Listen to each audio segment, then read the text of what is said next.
Oy, kumusta kayong lahat? Naisip niyo na ba to? Kapag napatawad na ang kasalanan mo, sigurado na ba talagang diretso ka na sa langit? Alam niyo, eto yung isa sa mga pinakamalalim at siguro pinaka-challenging na tanong sa pananampalataya. At yan yung ating tatalakayin ngayon. Once saved, always saved niya ba? Garantisado na ba talaga? Kasi yung sagot sa tanong na yan, dyan nakasalalay yung buong paglalakbay natin bilang isang mananampalataya. At para mahanap natin yung sagot, hindi to simpleng oo o hindi lang eh.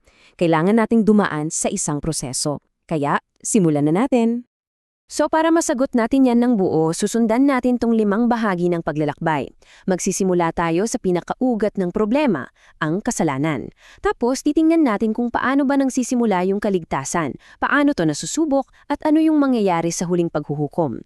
At sa dulo, pag-uusapan natin kung paano ba nagiging patunay ang ating mga gawa sa ating pananampalataya. Okay, unang bahagi, bago tayo dumiretso sa kaligtasan, kailangan muna nating balikan yung pinakaugat ng lahat.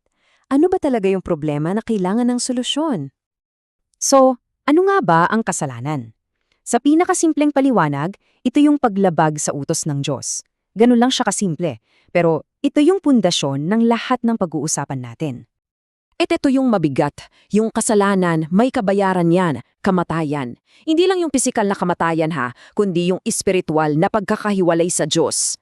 Pero sa kabilang banda, mayroon ding regalo, yung kaloob ng Diyos na eksaktong kabaliktaran, buhay na walang hanggan. Itong dalawang destinasyong na to ang dahilan kung bakit napakahalaga ng usapang kaligtasan.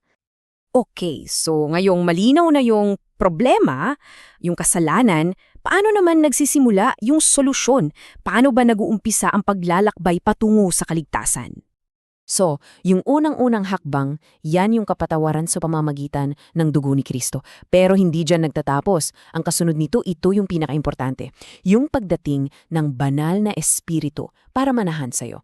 At alam nyo, ito talaga yung game changer.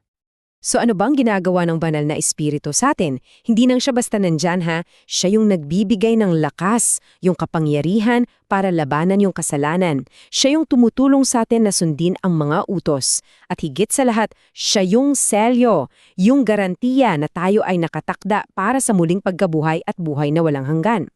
Pinupuno rin niya ang puso natin ng pag-ibig para mahalin ang ating kapwa. Okay, at dito na pumapasok yung pinaka-crucial na bahagi ng usapan natin. Kasi yung kaligtasan pala, hindi siya parang one-time event lang, tapos na. Ito ay isang tuloy-tuloy na pagsubok. Kailangan natin tandaan to, ha? Kahit napatawad na tayo, hindi pa tapos yung laban. Nandyan pa rin yung katawan natin, yung mga tukso, kaya mayroong parang giyera sa loob natin. At itong slide na to, malinaw na pinapakita yung labanan na yan. Sa loob natin, may dalawang puwersa, di ba?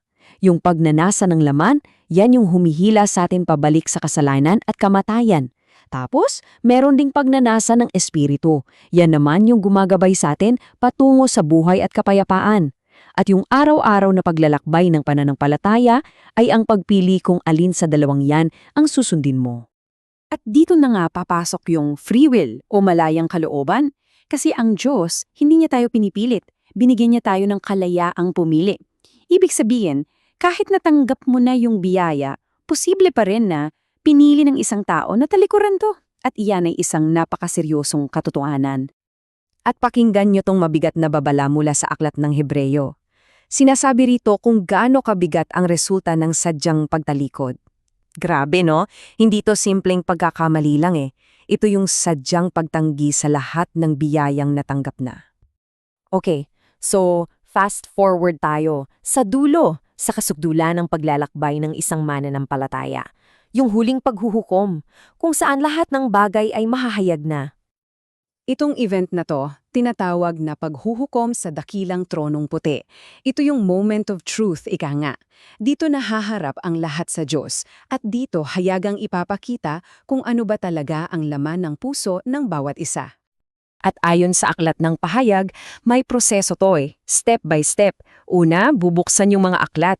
Isipin nyo, parang record book ng lahat ng ginawa natin. Tapos, may isa pang bubuksan, yung aklat ng buhay. At yung hatol, doon ibabase sa mga nakasulat sa mga aklat na to. At ito yung kailangan nating maintindihan. Sa araw na yon, hindi ka na magtatrabaho para sa kaligtasan mo. Hindi. Sa halip, yung buong buhay mo, yung mga naging gawa mo, yun yung magiging ebidensya.